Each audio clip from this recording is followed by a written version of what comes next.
And welcome to Bitcoin and Blockchain, how your business can get ahead of and in the next big tech.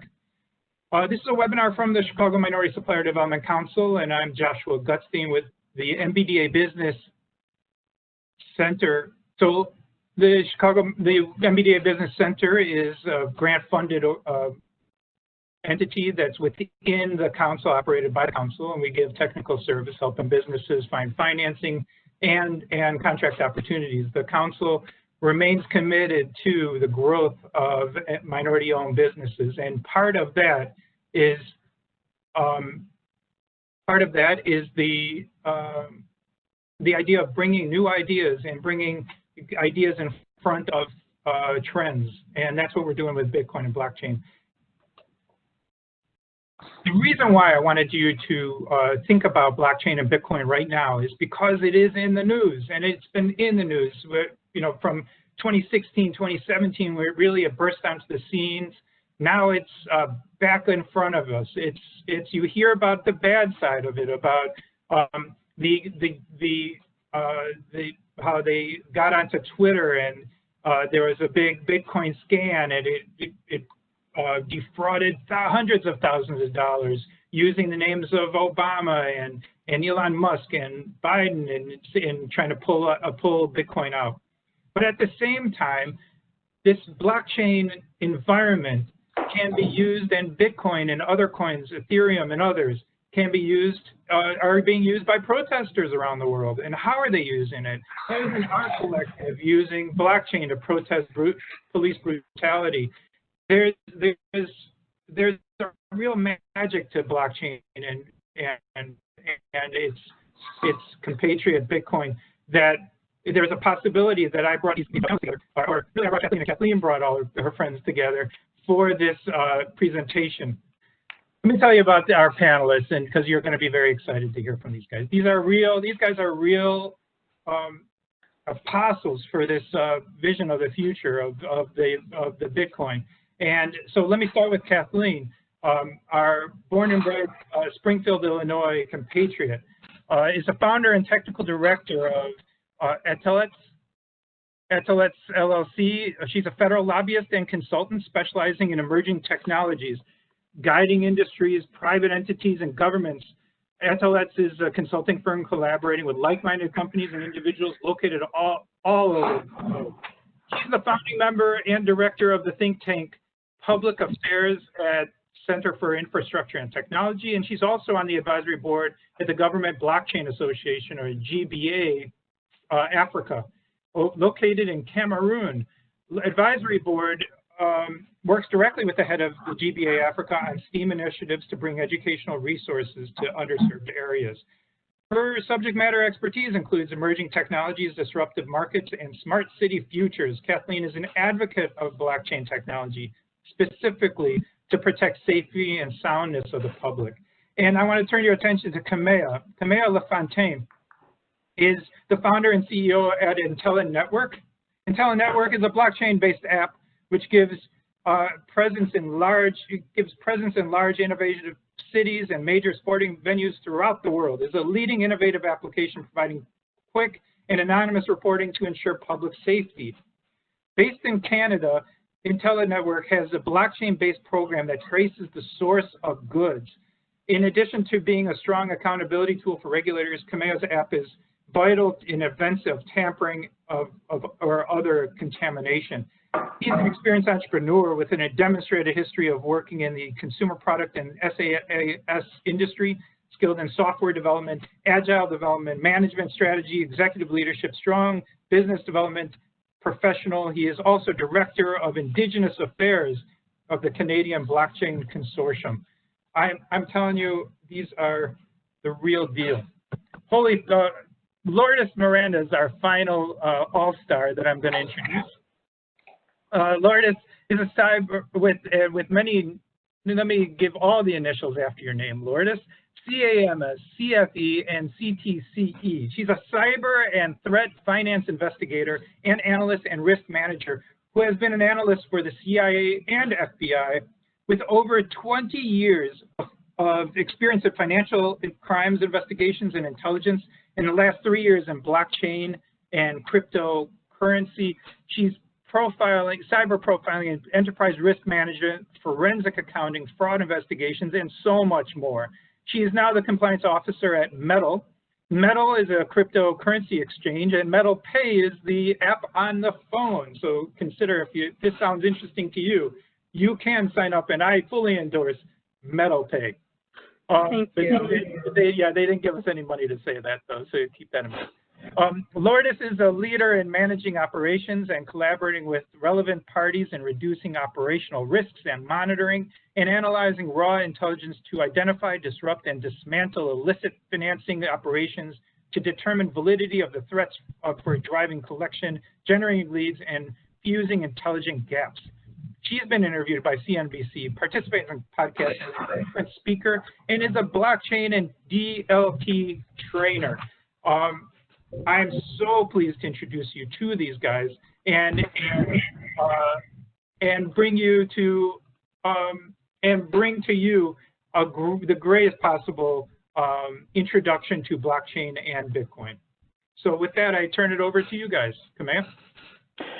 Awesome. Thanks so much, Joshua. It's exciting to use technology to reach a community so far away from where I live. And I just wanted to start off and talk a little bit about what is blockchain, because we know with some of the feedback from the attendee signups is that, you first wanted to understand what Bitcoin is, what blockchain was, and then we can get into some of the use cases. But before we start, I just wanted to give you a little piece of news that just popped up literally yesterday. A public letter dated July 22nd. The senior deputy comptroller of the senior council said that they would actually allow national banks to hold digital assets for their clients. So just as a way to frame this, guys, if you're not up on this technology, the banks are, and they typically are pretty slow to get on top of things. They want to make sure it's super compliant, and they want to make sure that it's not a risk. They haven't even legalized marijuana yet across the nation, and yet here they are allowing banks to hold your money. Isn't that interesting? So I just wanted to start off by letting you know this is not something that is a cool idea, or maybe it might catch on. It's just a fading trend. We're literally talking about your money. We're talking about the economic center of the world. And what I wanted to do is just quickly introduce that concept to you guys. Like, don't get behind on this. This is a people's technology. This is something you should understand as a small business owner. It's something you should understand as a human being, as a citizen of your country. Don't sleep on it, because if you miss this train, you will end up adopting whatever it is the banks are about to offer you as far as a product, and you may not like how they use it. So I'll pass it off to Kathleen and Lourdes. They're much more intelligent than I am in terms of the basics of blockchain, and I'll let them kind of talk a little bit more about that. But I hope that you guys see the importance of you being on this call. The fact that you recognized it was important, we hope that you guys get a lot of value. So I'll pass it off to you guys now. Okay. Bye. Go ahead, Kathleen. Oh, I was just gonna say thank you for that, Kamea. That was very to the point and so insightful, and that's actually what sparked my interest in blockchain, is hearing people with bad credit or people who are afraid to go to their banks because their banks are in unsafe locations. Like, this takes the whole middleman out of it, and I call it the Great Equalizer as far as technologies. I was really pleased to meet Kamea and Lourdes in Washington, D.C. because banks weren't regulating it or paying attention to it. And I think it's dangerous when people don't have a voice and they let industries define things for them. And this is one technology, we should be the voice on that. So Lourdes, her law enforcement background following anti-money laundering with the cryptocurrency is so fascinating, and I'm going to punt it off to you, Lourdes. Thank you, Kathleen. Thank you, Kamea, and thank you, Josh, for inviting me to speak. I agree with both Kamea and Kathleen that from a law enforcement perspective, bad actors have embraced transacting in cryptocurrency and engaging in blockchain technology. So if you're not on board, you have to be, because I promise you the bad actors are way ahead of the game. They have a lot of resources. They're financing their illicit operations using cryptocurrency. And from a law enforcement perspective, we use the blockchain to track cryptocurrency transactions. So from a law enforcement perspective, that's what we do when we look at blockchain transactions. From a business perspective, I work a lot with financial institutions and corporations and people in the trade industry that the blockchain platform can facilitate transactions without an intermediary. So that's an advantage blockchain has. Kamea, Kathleen, please jump in. I can talk for an hour. Just we are. Well, I can keep talking from New York, so. Thank you, guys. Look, I'll just give you the skinny of it.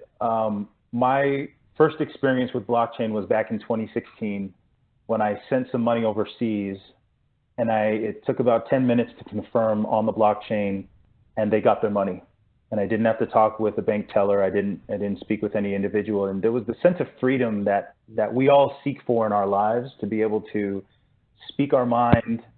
And then online, it translates into us being able to tweet and to post on Facebook and communicate with other people. But we end up with this problem on the internet where eventually censorship pops up. And then it gets a little bit harder to speak your mind and to communicate. And that's fine and dandy in the communication side of the internet, but what about the transaction side? What if someone told you, you cannot send money to your family overseas? You cannot send money home. You cannot send money over here. And so I wanted to just start there as the initial thought. The ability to censor is something that's really exclusive to the government and regulators. They have this incredible power in the world to regulate us, to tell us what we can and can't do, what we can and can't say. And I think a lot of you guys, especially being small business owners, are very attuned to this because we just are in the middle of a global crisis, a global pandemic, and it's becoming a little bit dangerous for people to speak their mind. And it's exciting on the one hand because it gets to produce change, right? And that's why we want people to be able to protest peacefully and all those things. But when people can actually cut off your revenue source and censor your transactions on the internet, let's say, for example, you ran your business with PayPal. And then they say, you know what, we don't like your business. And then you can't use PayPal anymore to accept payments, or Shopify, or Stripe, or Circle. There's all different ways that this can affect you as a small business owner. And what blockchain simply is two things. If I could narrow it down to two things for you and make it super simple, it's censorship resistance, which means nobody can stop your transactions from going forward between two parties. And the other one is game theory, or human behavior and different incentive mechanisms. So I don't want to overcomplicate it because the truth is I don't even know how the internet works. So I'm not going to propose that we all become experts in TCP/IP and how the internet operates. But you do need to understand the basics or the high level of what blockchains are. And to me, that's what it means, is that I could do business with anybody overseas and I could do transactions peer-to-peer directly with them without having to flow through a bank, without having to flow through some regulated financial institution that could potentially stop me from doing business. Now, obviously, Lourdes has brought up some of the concerns with that if you're an illicit business, but I think the call that we're on today is about legal businesses and people who are trying to do something positive in their community, and they don't want to be stopped because of someone's preference or politics. So I'm just going to leave it there from a technical point of view. That's how I see blockchain. That's why it's so powerful and revolutionary. It changed my behavior and how I saw the world, because suddenly it opened everything up, and there was a borderless transaction banking system, essentially, where I could actually apply this to what I was doing. Kathleen and Lourdes, was there anything that you wanted to fill in there as far as a general understanding of what blockchain is, just for the audience? Kathleen, do you mind if I jump in? No, please. When I speak with people who don't have a technical background, I always describe blockchain as like a financial statement. With the blockchain in business, you can track your commodities, you can track your assets, and it's all public. So whoever you're transacting with in trade, you can see what they're sending you. So there's no, you can mitigate trade-based money laundering. There's no over invoicing. There's no under invoicing. There's no double spending because you can track the transaction. So everybody is, it's fair game. It's public information. So that's an advantage of blockchain in the trade industry and in businesses as well. So that's what I have. I mean, I can continue if you have anything else to add. So blockchain is much more than Bitcoin, which is important to know. You can use it for many things. For me, the attraction is that it's the Great Equalizer, but also it's a secure platform for governments to put things like your identity from your birth certificate, marriage certificate, land records, driver's license, all of that. But also it's a way to memorialize decisions made between different parties. So what happens on the blockchain is the agreed transaction that is put on there. So if there's a change or something added, then that adds another aspect to the blockchain, but everything prior to that is still recorded and can't be changed. So it's a full-on agreement between all parties involved. There's also a private and public key. So the public part is the part where everybody agrees upon, but the private part is the information you wish to share. So when we say public, it doesn't mean all of your information is out there for everybody to access. If you're a supply chain risk manager, the blockchain is for you because you can monitor your transactions with your vendors. It's public. Yeah. Fantastic. So we talked a little bit about blockchain. That's the ledger side, or all these transactions. You know, it's about creating an honest system that people can participate in, and it doesn't restrict you from participating. Bitcoin is sort of the first application that got really popular with blockchain. That was the way to transfer money. It was supposed to be a peer-to-peer digital cash, essentially, is how it was being used. And then we just wanted to define this one term called a smart contract. I think there's a lot of confusion around that. So I'm also a software developer, and when I started using smart contracts, I realized very quickly they're actually dumb contracts, because there's some things that in the digital world don't translate into real life. Like, you can't use a smart contract to judge who's the prettiest. You actually need a human element to that. And so what smart contracts are is, imagine doing a transaction between parties where there's an agreement to pay each other in exchange for a certain product. Mm-hmm. And then instead of having a human in the middle managing that, you could actually just eliminate that, middleman, and then just have a smart contract, which essentially holds the payments in escrow until the fulfillment has been completed. So just think of it like that. But this opens up an entirely exciting world, because imagine if your dollar was programmable. Think about that for a minute. You have this ability to program money. So when you look at the cryptocurrency space, that's all they're doing. These guys are taking censorship-resistant technology like blockchain, and then they're programming a bunch of different ideas into the money. Some of it's for, getting interest on your money, so they'll have some sort of a staking mechanism. Some of it, for example, in our use case, we're using it to, crowdsource intelligence for crime reporting. In some other use cases, they're using it to predict, like prediction markets for the stock market or other things. Who's going to win the election this year? And so when you take a look at this whole concept, these three terms are really important to understand: blockchain, Bitcoin, and smart contracts. But that's the summary of what they actually imply. And so, as Kathleen was saying, it's not just Bitcoin. Don't get confused about that. Even though it's the most popular cryptocurrency out there, there's so much more that can be done.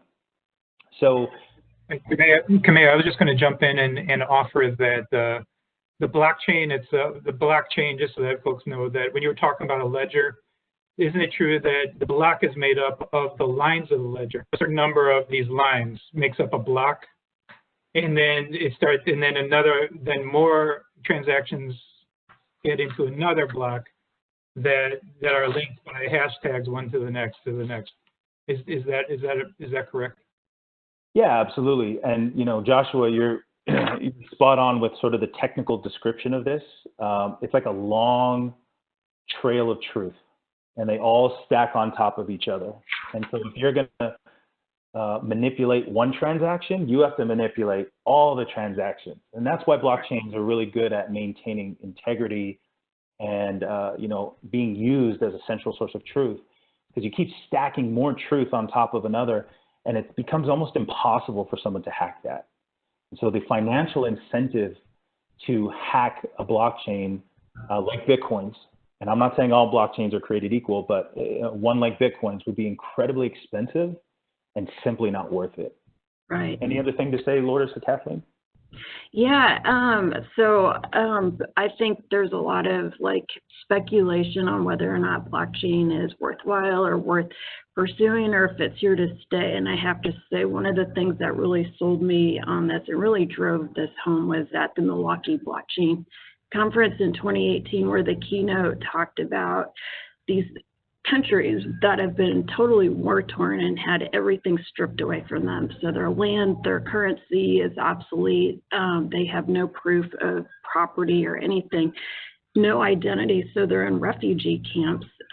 So if you have your identity and all these things placed into the blockchain, nobody can strip that away from you. So it was a very moving presentation. There was a kid who got a hold of an iPhone and started taking pictures of the refugees in the refugee camp, and the AP started to pick that up and pay him through cryptocurrency. So the people that took everything away, they couldn't take that cryptocurrency from him. So now he's able to support his family, but still they can't go back and say this land was our land or we owned this property. There's no way to prove that. And we think that's not going to happen in this country, given the whole climate of everything that's happening right now. We're really at a pivot point. So I think this is now more than ever the time to pay attention to blockchain. But I wanted to bring Kamea and Lourdes onto this panel because I love Kamea's Intelli app, which is this whole public safety app using blockchain, and also with Lourdes to show how technology is such a strong basis for the future of law enforcement. And I think that's something everybody should learn more about. So I'm going to kick it off to you two. Thank you, Kathleen. Kamea, can I just add, I've worked and I'm working with and worked in the past with international trade industries who use blockchain and smart contracts to establish the letters of credit when they're conducting international trade transactions. Very, very important because it mitigates a lot of fraud and it mitigates a lot of, money laundering.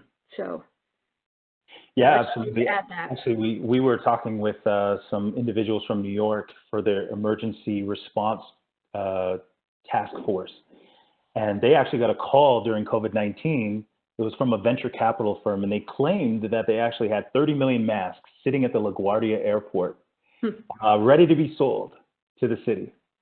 So they get on the call and they're trying to figure out a way to do this deal. They kept delaying and delaying, and they ended up just sending in some law enforcement to go check it out. What's going on at the airport. It was empty, so it was pretty easy to jump into the airport and start looking in the airplane hangars. No masks anywhere. So when you look at the amount of fraud that can exist when you don't have a traceable way to track who has what, where is it, things like this are easy to game the system, and basically lie that you are someone that you're not, or that you have something that you don't. And blockchains can really be a great source of truth from a compliance point of view, but also even just to verify certain things so you don't waste your time, trying to do deals with phantom companies that you're really just trying to take advantage of a situation. Right. And that kind of leads right into Intelli Network. Sorry, Kathleen. No, that was okay. I was going to ask, please tell. That was the segue. Okay, so Intelli Network, in short, what we created was a public security network. So the same way that we're on the Bitcoin blockchain, you're having public transactions for money transferring, we actually thought of the idea of what if we did the same thing with public security data?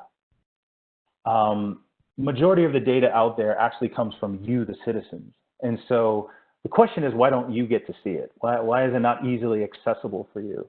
Why is it that you need to call this black box, tell them what you know, and then you just kind of sit there and hope something happens? So by creating a public security network, we use blockchain to create a pseudonymous account to report incidents and news. So what that means is, and this is another term you'll find often pops up in blockchains, is when you make a wallet address, which is where you store your Bitcoin, they call it pseudonymous because you're not all the way anonymous, but you're also not public either. You're somewhere in the middle. And this is the beautiful things about blockchains, is that you can actually sit on the knife's edge between transparency and privacy, which is, those two things are always a big issue in government and just in society. We have a right to know what's going on, but at the same time, people have a right to their privacy. So how do you balance that? And so I always get excited with blockchains because you can ride that line really well, where there's a certain level of transparency that there can be accountability and audits, but at the same time, you're not giving up your personal information just to do a transaction. You don't have to give your passport, your license, all sorts of things. So in creating this network, essentially it's a bunch of citizen journalists that are working with local media to get more accurate reporting. And then that data is immediately available to the community. So we use a lot of different mechanisms, including blockchain. We remove personal information. We use chatbots to assist you in your reporting. And of course, we use blockchain because blockchain technology fits perfectly in this issue. And where it came from was actually back in the 70s. So one thing that I just want to say about blockchains in general is it's not solving new problems. It's actually there to enhance the solutions for existing problems. And this is where I think a lot of the creativity from the small business groups can come into play here. Everyone's trying to solve these high-level problems that we can't even understand. Where blockchain is going to get really exciting is when we have consumer-level applications, where you can use it for just regular stuff. You can earn Bitcoin. You can use it in your business. You can use it when you're out with your friends for some purpose. And so that side of the industry has not been built yet. You guys can't tell me one application that you use on a daily basis that has blockchain, not one. That means, and you're all business owners, so you should know about opportunity and risk. That means the game is wide open for you to get involved. Yeah. There's absolutely zero creativity from my point of view from regular people. These are the brainiacs of the world building the software right now. And honestly, I don't really want to compete with the super nerds of the world. They're too smart for me, and they're building software for software developers. Where I get excited is here. How do we touch the people? How do we get this down to a community level, an individual level? And so back in the 70s, there was an organization called Crime Stoppers that was created.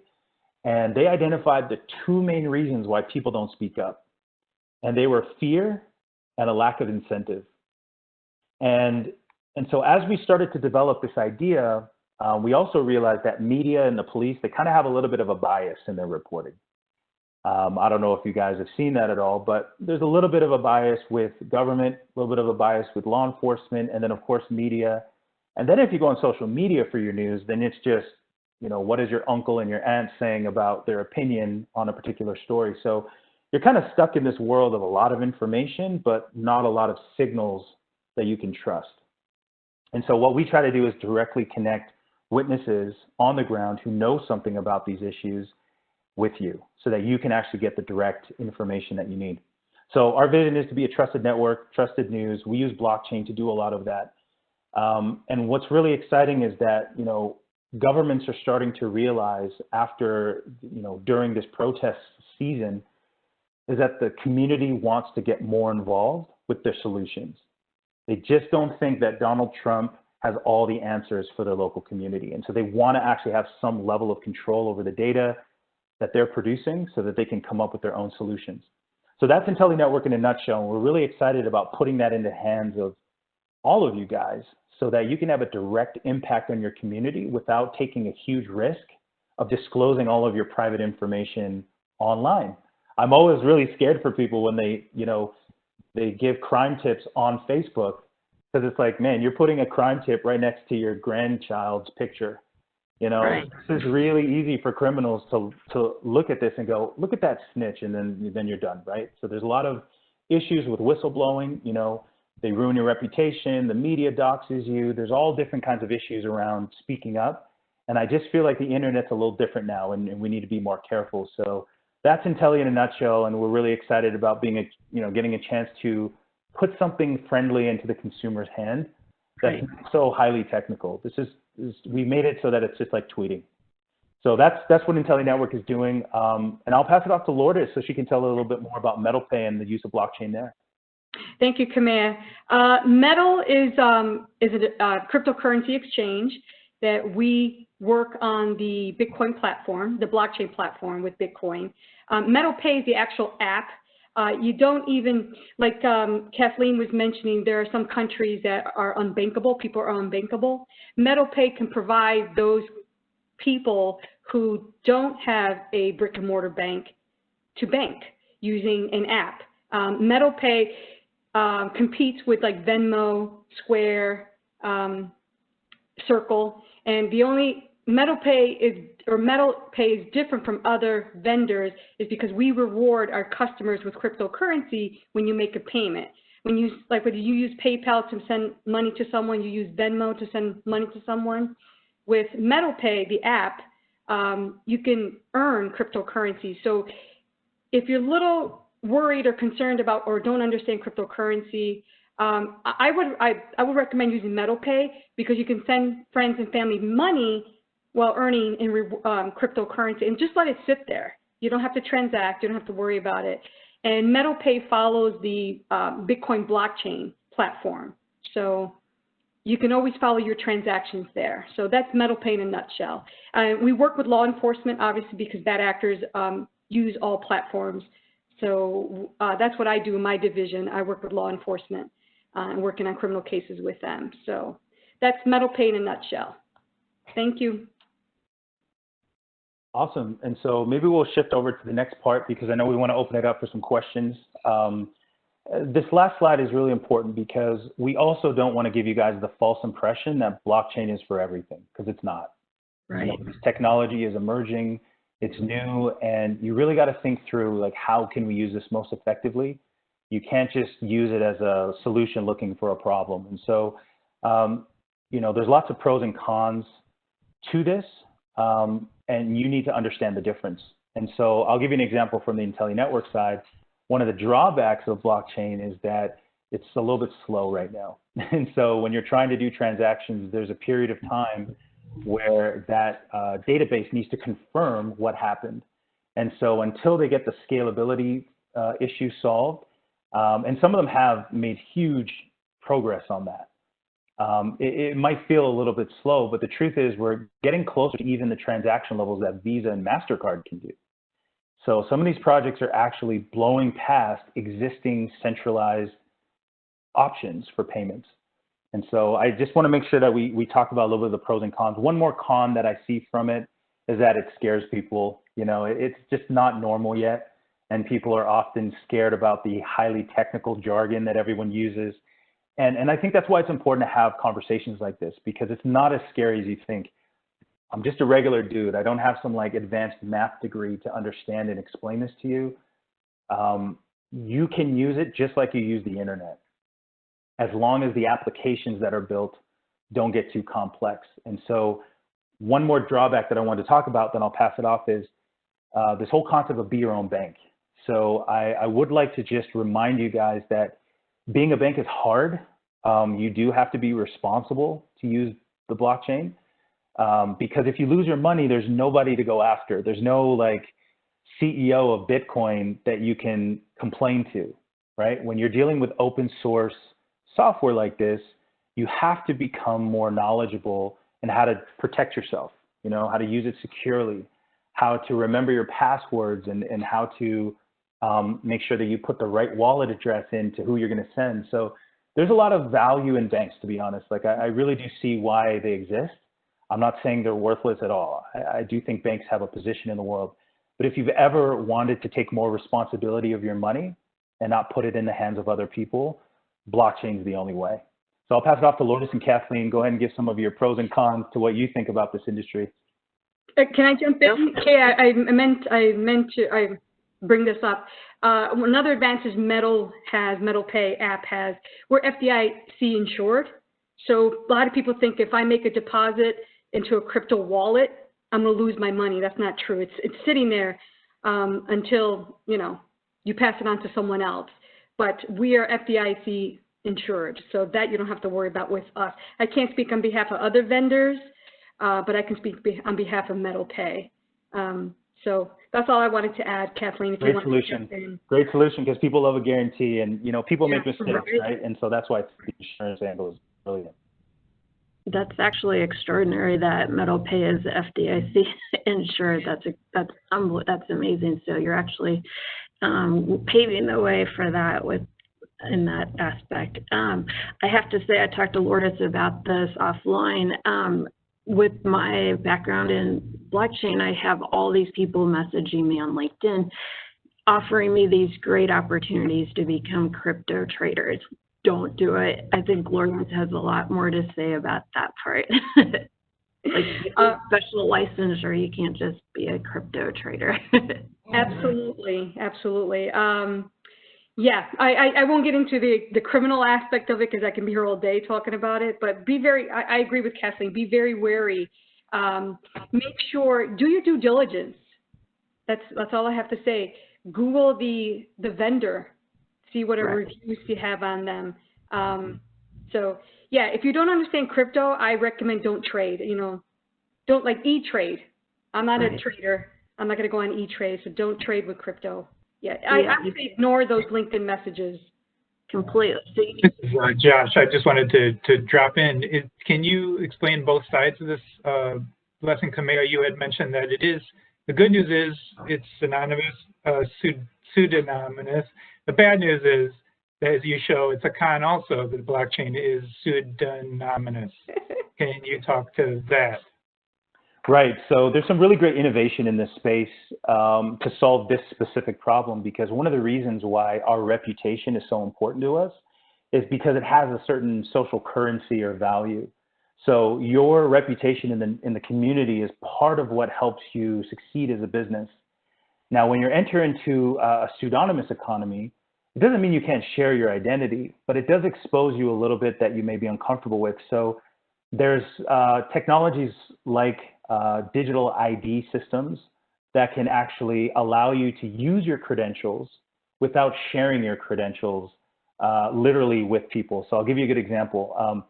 Kamea, can you back up a little bit? I'm sorry to interrupt. Can you back up a little bit and talk about how a blockchain is transparent? So that's the beauty of it. It's transparent. They could see everything that you do, right? But at the same time, it's also freedom to use a pseudonym. Correct. Okay, so just discuss that maybe. There is a concept called the pseudonymous economy that I think is really important to explore here. Guys, this isn't new. If you have any children who play video games, they're not using their real names. They're called Gamer Girl 21546. The pseudonyms are not unusual. It's actually at scale in the world today. In fact, one of the presidential candidates, Mitt Romney, used to have a Twitter pseudonym called Pierre Delecto. And he used that because when he would like a tweet or respond to a tweet, it would suddenly become breaking news. Mitt Romney believes this, or he's a supporter of that. And so he started using a pseudonym. I'm sure many on the call use pseudonyms today. The pseudonymous economy is really interesting because if you think about the very founder of Bitcoin, it's this elusive character called Satoshi Nakamoto. Nobody knows who this is. That's his pseudonym.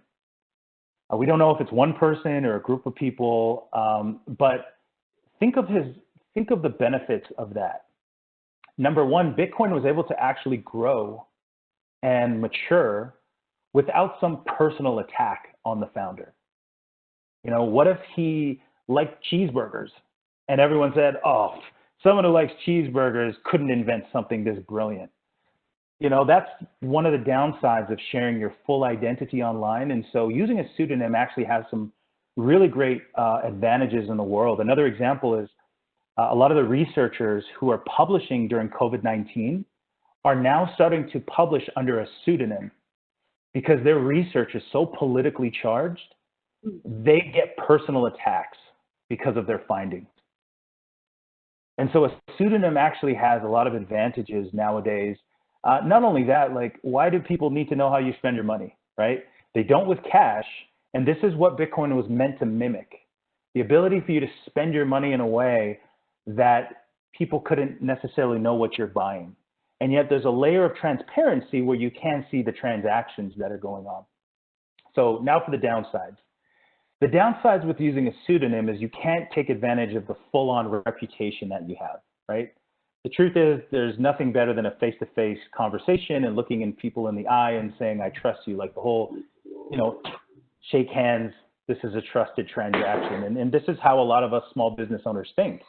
We actually believe in the trusted nature of, you know, handshakes and smiles and all that kind of stuff. So there are downsides to that. But I think the trade-off that you can get with cryptocurrency is that you can do transactions online now. In fact, there's a little bit of an Easter egg. If you look up a lot of the error codes that are on the internet, one of them is the 404 error. I'm sure you've all seen it on a website. But there's actually a 3 or 402.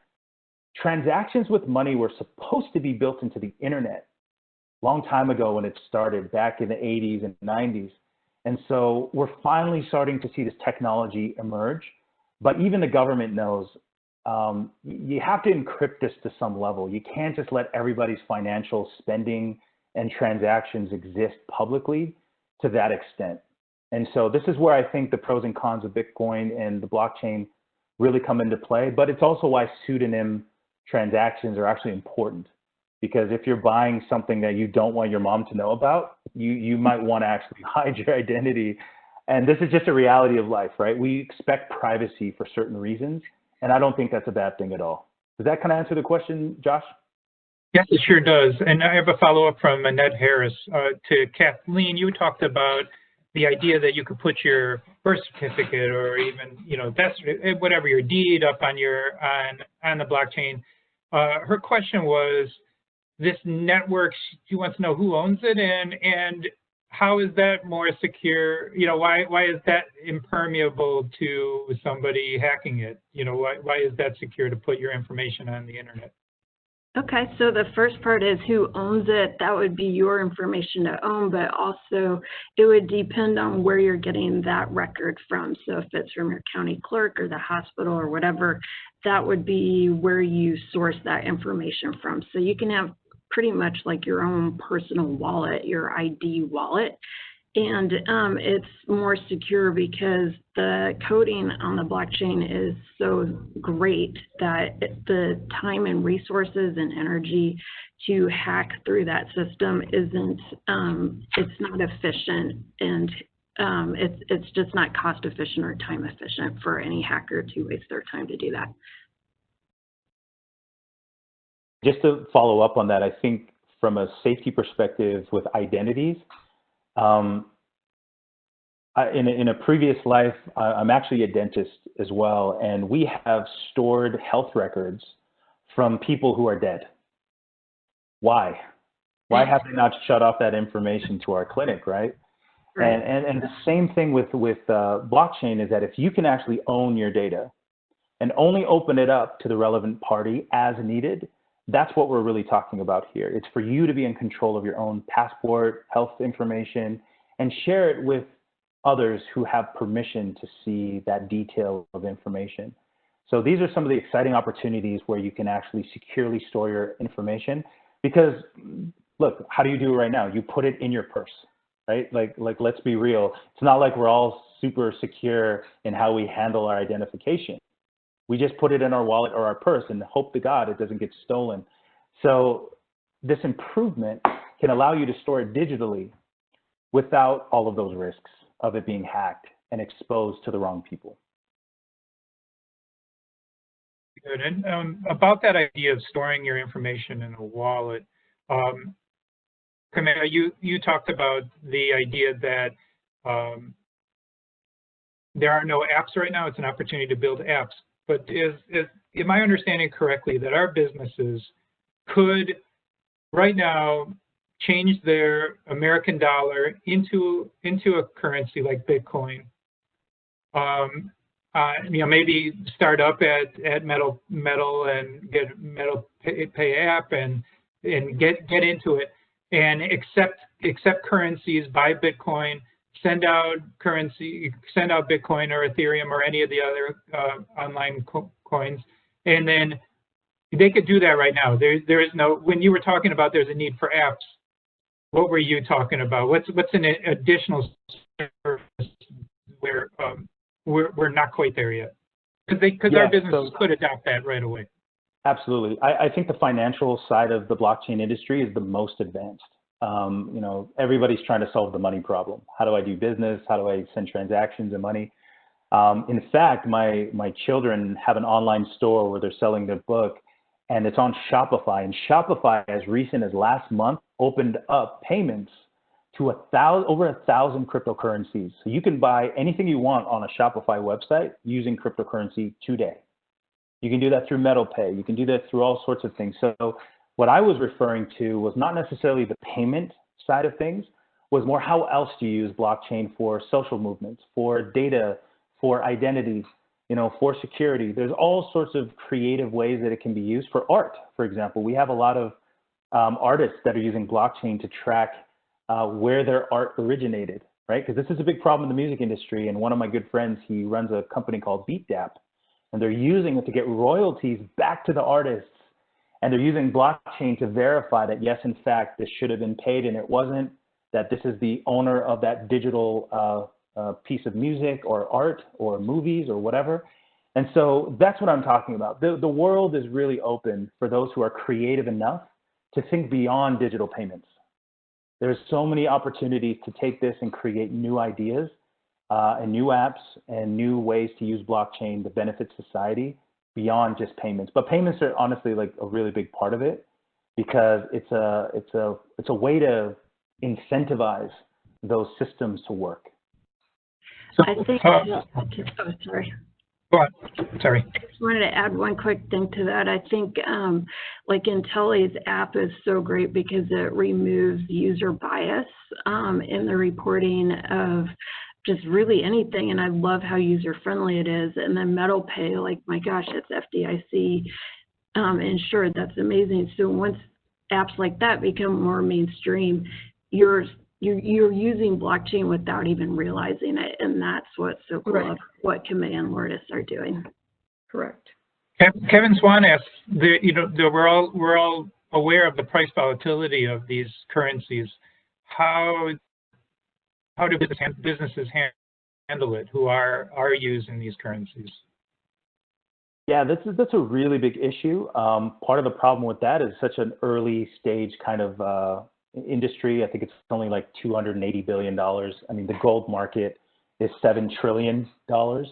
And so we are dealing with an emerging piece of technology. So on that, the answer to that is there is such a thing called stable coins, which actually map to the US dollar. So you can actually transact with cryptocurrencies without having to deal with the volatility. You just got to choose the right currency to transact in. The other thing that I would say is,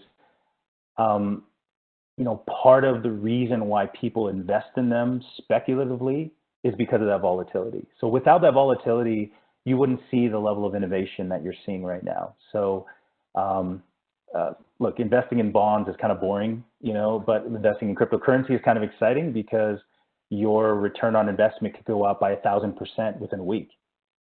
And it may not make sense, but that's what speculative markets tend to do, is that's where the innovation is. So my answer in short is don't necessarily transact in Bitcoin in your business unless you're confident it's going to go up in value. But then I would also say, just remember the value of your dollar has been going down consistently over the last 20, 30 years. So it's, inflation is a real thing. Devaluation of your current currency is a real thing. And you're just going to have to make a good business judgment based off of that information. What are different ways that people are monetizing the use of Bitcoin, other than being a consumer, sending Bitcoin back and forth? That's Travis Latham is wondering. What are some other ways how can someone monetize the use of it? I have a few ideas, but go ahead, Kathleen, you first. No, I was just going to say the first thing that comes to my mind is I have friends putting crypto ATMs all over the place. So they're making money through the transactions by giving people an opportunity. People who can't have bank accounts, for example, due to bad credit, this is a way for them to get cash at different locations. So that's one way. Go ahead, Kamea. Yeah, another way that I'm really seeing this pop off is that they're recently either proposed or approved the net worth of individuals who can now invest in companies. And so blockchain is a great way to crowdsource your ideas. You know, if you want to raise money for something, you know, you'll still have to comply with securities laws, but you can actually find a really easy way to just get people to deposit certain currencies into your wallet in order to do some sort of a project that you believe in. The way I'm seeing people use it is interest-bearing projects. So they're actually staking their cryptocurrency and earning interest on it. The interest rates right now are really actually surprisingly high. So you're gonna have to do some due diligence because sometimes they're Ponzi schemes, to be honest. Like you have to do your due diligence, work with reputable companies. But that's another way people are earning more interest on their existing Bitcoin or Ethereum. The last thing I'll say is that we always think of cryptocurrencies in terms of it from some exchange, but we're entering to the next level of this, which is earning it. So there's projects where you're earning it for going on walks because they want to reward you for exercising. You're earning rewards on our app actually for reporting valid, incident reports. So if you saw someone get mugged and you report it, if that turns out to be a police report a day from now, I mean, you get paid at the end of the week for contributing to society's safety. So I think the earning economy is going to be a big deal. There's projects where you earn Bitcoin just for answering your emails, right? They're trying to fight spam and try to put a value on people's attention. The advertising industry uses that a lot. So those are some quick examples on how people are using this creatively to help people earn for posting. There's even social media apps where you get paid every time someone likes your post or shares it. So there's lots of different creative ways you can do it. And that's why I said this is wide open for anybody if you have good ideas. So in closing, can you tell our attendees how some resources they could go to so that they could accept this, so they could start accepting cryptocurrencies, so that they could see all the different currencies, that kind of thing? What are some good resources? And then everybody, I will send out this recording and these slides after this, and I will also send these resources. I would say Lourdes, I would go with MetalPay because of the FDIC insurance. That's amazing. Absolutely. Also with MetalPay, we have fiat conversion capabilities. We also have an international presence, outside the U.S. presence. But thank you, Kathleen. Yeah. I appreciate that. And then Intelli, I'm going to go back to that really quick with the civil unrest happening in our country. I think you're going to see a lot more of Intelli popping up, and you're going to be excited when you see it. So that's it. And also Bitcoin.org, I think you mentioned before, is another resource, right? Yeah, I'll be honest with you guys, straight up, I go to crypto Twitter. And I have about 20, 25 people that I really, they have opposing views about what's going on, but you're likely to get a lot of the most recent information from there. I would join groups like What You're In with the Minority Supplier Development Council, because they're going to bring you information like this. The Illinois chapter of the Government Blockchain Association is an amazing resource, lots of free events that are opened up to educate, people and government on how to use this technology. Reddit, cryptocurrency Reddit. Absolutely. Source you can use. Yeah, remember, this is a people's movement. So if you're looking for some authoritative, voice, you're always going to be chasing the next one because people innovate quick. And so I would start looking for individuals who are obsessed with it, follow it constantly, and just kind of get your current understanding from them, because then you'll get to check out the newest products that are coming out right away. You guys are outstanding. This has really been interesting. It's really been a whirlwind of a presentation and introduction. Thank you so much. Thank you, everyone, for joining us. And as I said, we will send it out shortly. Okay. Thank you. Thanks, guys. I appreciate it. Bye. See ya.